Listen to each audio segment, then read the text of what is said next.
Hello mga Tarot Loves! Welcome sa Rensoul Tarot Channel, ang inyong lingguhang gabay mula sa baraha.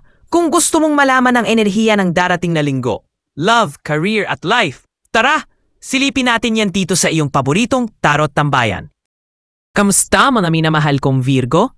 Handa na ba kayong malaman ang mensahe ng universe para sa iyong unang linggo ng June 2025?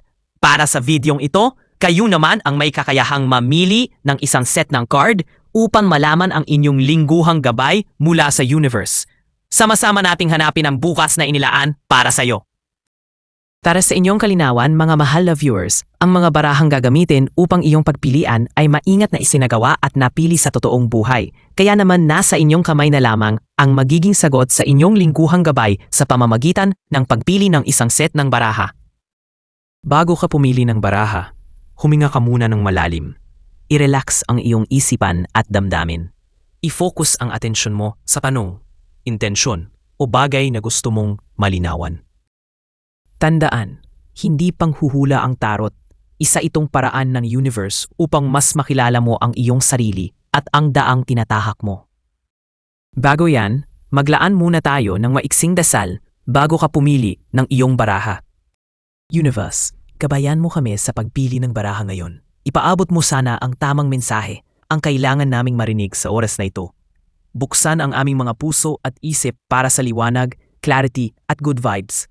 Salamat sa guidance at positive energy. Amen. Para sa iyong 1-week reading, sa harap mo ay may 5 set ng card. Set 1, Set 2, Set 3, Set 4 at Set 5. Piliin mo ang barahang pinakamalakas pumukaw ng iyong atensyon at gamit ang iyong intuition. Ang tamang mensahe ay palaging makakarating sa tamang oras. Magbibigay lamang ako ng 10 segundo upang makapili ng iyong ninanais na baraha.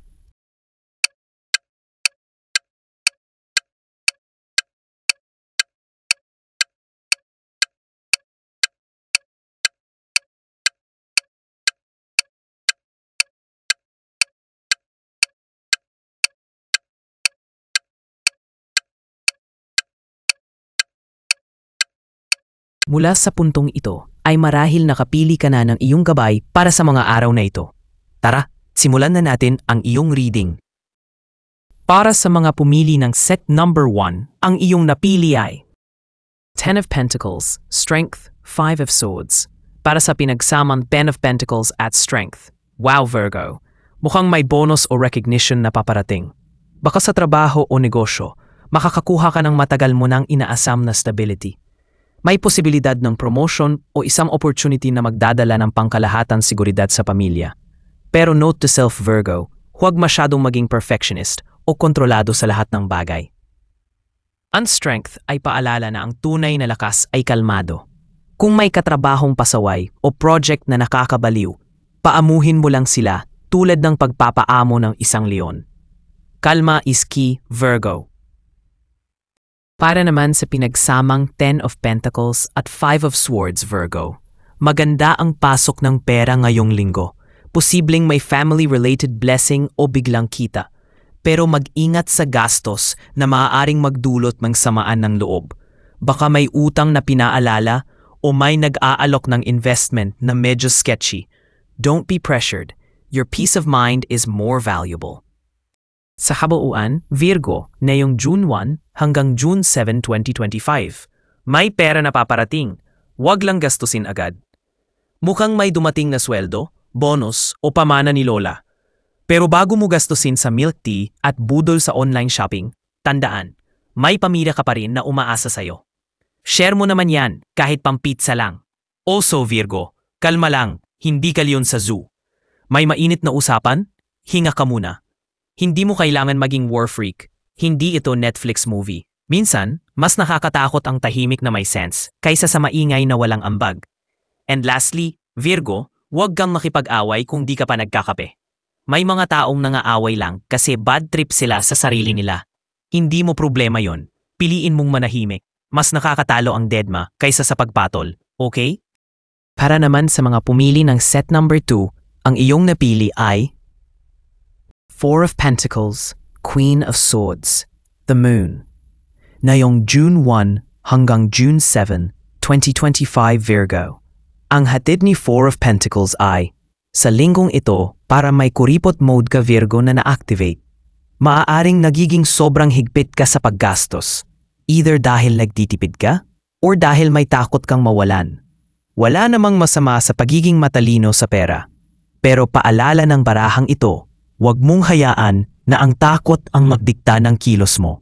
Baka naman masyado mo kinokontrol ang lahat kaya hindi ka na makagalaw ng maayos. Payo ni Four of Pentacles sa'yo Virgo, i-double check ang budget pero huwag kalimutan na minsan ang letting go ay investment din sa peace of mind. Sabi naman ni Queen of Swords sa'yo Virgo, dito ka nagsishine Virgo. May clarity ka this week pagdating sa mga decision making.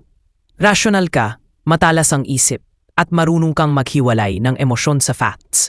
Kung may conflict man, ikaw ang magiging tinig ng katuwiran. Pero huwag kalimutan na kahit matalim ang talino, mas mainam pa rin kung may konting lambing. Payo ni Queen of Swords sa'yo Virgo, totoong masarap magsabi ng totoo, pero mas maganda kung hindi ka masakit pakinggan. Sabi naman ni The Moon sa'yo Virgo, medyo magulo ang vibes sa dulo ng linggo Virgo. May mga bagay na hindi malinaw o parang may inatago sa'yo, whether sa relasyon, sa trabaho, o kahit sa sarili mong damdamin. Baka prone ka sa overthinking o panaginip na may malalim na kahulugan. Huwag kang padadala sa ilusyon o haka-haka. Mahalaga na kumapit ka sa intuition mo, pero i-double check mo rin ang facts bago mag-react. Payo ni The Moon sa'yo Virgo, huwag kang magpadala sa takot na gawa-gawa lang ng isip. Hindi lahat ng shadow ay multo. Minsan, ikaw lang pala yun. Pagod lang. Sa kabuuan Virgo, ngayong June 1 hanggang June 7, 2025, panahon iyon ng mental sharpness pero kailangan mo ring balansehin ang logic at damdamin. Huwag masyadong mag-hold on sa takot, sa pera, sa relasyon o sa ideya na dapat lagi kang in control. May mga bagay talagang hindi agad klaro, pero hindi ibig sabihin nun na hindi mo kayang lampasan. Para naman sa mga pumili ng set number 3, ang iyong napili ay The Emperor, Queen of Pentacles, Page of Pentacles. Ngayong June 1 hanggang June 7, 2025 Virgo, ang hatid ni The Emperor ay The Boss Mode card. Sa simula ng linggo, malakas ang leadership energy mo. Baka may pagkakataon na kailangan mong tumayo bilang leader. Sa trabaho, bahay o kahit sa barkada. Huwag kang matakot mag-akda ng boundaries. Kung may nananamantala, oras na para sabihin ang no na may matching eyebrow raise. Payo ni The Emperor sa'yo Virgo, stand firm, huwag kang paligoy-yigoy. Kung may plano ka, sundan mo yon, like a Virgo with a CEO vibes. Sabi naman ni Queen of Pentacles sa'yo Virgo, the plantita card ng tarot. Sa kalagitnaan ng linggo, oras na para alagaan ang sarili mo, physically, emotionally, at financially. Baka busy ka sa pag-budget, pag-aalaga ng bahay, o ng mga mahal mo sa buhay. Pero huwag kalimutan, ikaw rin, dapat mong alagaan ang sarili mo. Hindi pwedeng puro bigay, dapat may me time ka din. Payo ni Queen of Pentacles sa'yo, Virgo, magpaka-safe Queen King, royalty ka. Treat yourself with something na tingin mo ay deserve mo. Milk tea, Korean skincare, tulog na di nakakakonsensya? Pwede din. Sabi naman ni Page of Pentacles sa'yo, Virgo, ang masipag na intern ng tarot. Sa weekend, parang may bagong opportunity na darating. Pwedeng learning, side hustle o project. Baka may matutunan kang bago na makakatulong sa future goals mo. Exciting to, pero kailangan ng dedikasyon at patience. Huwag madaliin. Remember, Virgo style. Learning is slow pero sigurado. Payo ni Page of Pentacles sa'yo Virgo.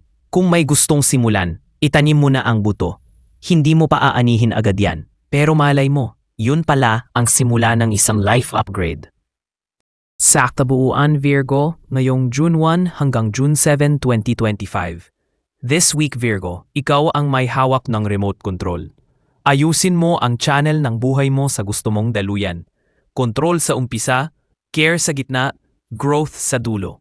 Asahan mo na sa pagiging maayos mo, may reward na dumarating. Power mantra mo, kaya kong ayusin, alagaan at simulan muli, basta may kape lang ako. Para naman sa mga pumili ng set number 4, ang iyong napili ay 3 of Cups, 6 of Wands, 9 of Swords. Ngayong June 1 hanggang June 7, 2025 Virgo, ang hatid ni 3 of Cups ay sama-samang kasiyahan. Ngayong linggo, Virgo, mukhang magiging masaya at puno ng tawanan ang mga unang araw ng Hunyo. Maraming paanyaya, chika at bonding moments kasama ang mga kaibigan o kapamilya. Maaaring may isang selebrasyon, simpleng salo-salo, o kahit biglaang meet-up na nagpapagaan ng puso mo. Reminder, hindi masamang magsaya, pero huwag kalimutang magpahinga rin. Baka mamaya, ang saya mo lang pala ay di pang matagalan. Sabi naman ni Six of Wands sa'yo, Virgo, panalo ka te. Boom! Sa gitna ng linggo, may isang tagumpay o pagkilalang paparating sa'yo. Pwedeng sa trabaho, school o personal goal. Makakaramdam ka ng validation at papuri mula sa mga tao sa paligid mo. Payo ni Six of Wands sa'yo, Virgo. I-enjoy ang moment pero iwasan ang Virgo default mode na hagad mag-isip ng susunod na task. Deserve mong mag-celebrate kahit saglit. Congrats, Virgo. Deserve. Sabi naman ni Nine of Swords sa'yo, Virgo, midnight anxiety hits. Pero pagdating ng katapusan ng linggo, mukhang may dadalaw na stress o guilt na hindi mo inimbita. Baka dahil sa overthinking, unresolved issue, o simpleng burnout mula sa lahat ng ganap. Payo ni Nine of Swords sa'yo, Virgo, huwag mong i-battle ang anxiety mag-isa. Mag-journal, magdasal, o kausapin ang isang mapagkakatiwalaang kaibigan.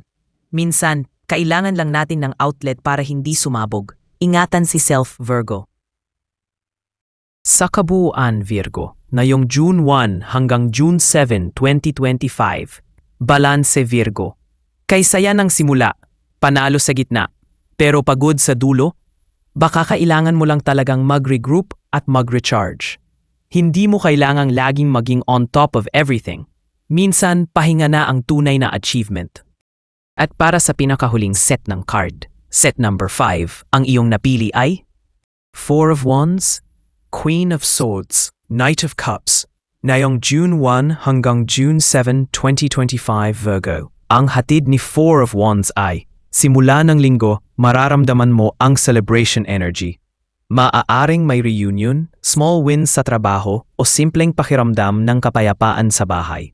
Ito ang panahon para i-appreciate ang mga simpleng bagay, tahimik na kape sa umaga, tawanan kasama ang pamilya, o pagkakataong makapagpahinga. Virgo, hindi mo kailangang palaging produktibo. Minsan, ang pagtawa at pahinga ay mas mahalaga pa sa checklist mo.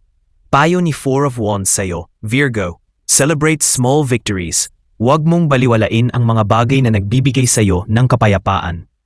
Sabi naman ni Queen of Swords sa'yo, Virgo, sa kalagitnaan ng linggo, papasok ka sa serious mode. Klaro ang pag-iisip mo at mas handa kang magsabi ng tama na kung may taong umaabuso sa kabaitan mo o may sitwasyon na kailangan mong tapusin. This is the time. Virgo, kilala kang logical at ngayong linggo lalabas ang iyong sharp inner queen. Pero tandaan, honesty with compassion pa rin ang susi. Hindi lahat ng tao kasing organized at precise mo. Hindi rin nila kasalanan kung hindi sila marunong mag-color code ng buhay, gaya mo. Payo ni Queen of Swords sa'yo, Virgo. Speak your truth, pero wag din kalimutang damayan ang iba. Matalim ang espada mo, pero pwede mo naman tong gamitin para putulin ang toxicity, hindi ang relasyon.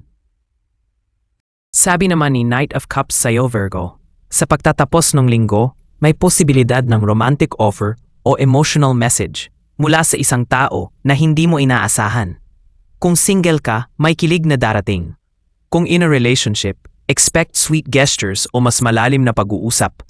Pwede ring ito ay tungkol sa sarili mong emotional growth. Nakikita mo na ngayon ang halaga ng pagsunod sa puso, hindi lang sa utak. Payo ni Knight of Cups sa'yo, Virgo, hayaan mong bumisita ang kilig. Hindi masama ang maging vulnerable paminsan-minsan. Hindi laging spreadsheet ang solusyon. Minsan tula rin. Sa kabuuan, Virgo, ngayong June 1 hanggang June 7, 2025, celebrate and feel at home. Klaruhin ang boundaries at buksan ang puso sa posibilidad ng emosyon. Mantra mo sa linggong ito, ang balanse ng isip at damdamin ang tunay na tagumpay. At ayan na nga, Virgo, ang iyong tarot reading para sa linggong ito. Sana'y nakatulong ito upang bigyan ka ng gabay at inspirasyon sa mga darating na araw.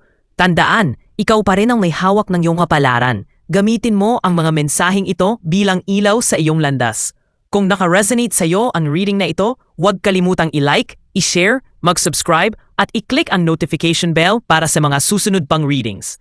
Muli, ito ang Ren's Soul Tarot Channel. Maraming salamat sa panonood at magkita-kita tayo muli sa susunod na readings. Ingat ka palagi, Virgo!